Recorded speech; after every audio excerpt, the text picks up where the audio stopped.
سب سے بڑی غلطی جو انسان کر سکتا ہے وہ یہ ہے کہ وہ یہ سمجھے کہ زندگی آسان یا انصاف والی ہونی چاہیے۔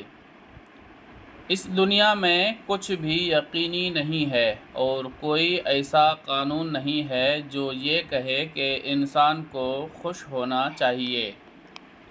بلکہ اس کے برعکس زندگی تکالیف سے بھری ہوئی ہے، اور وہ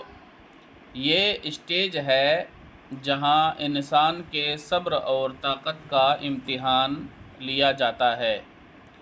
جو شخص اس حقیقت کو سمجھ لیتا ہے وہ مشکلات کا سامنا کرتے وقت مایوس نہیں ہوتا،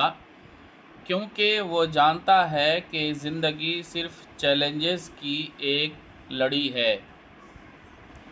عاقل وہ نہیں جو ایک بے انصاف دنیا میں انصاف کی تلاش کرتا ہے، بلکہ وہ حکمت کی تلاش کرتا ہے جو اسے زندگی کی سختیوں کے ساتھ ہم آہنگ ہونے کے قابل بناتی ہے۔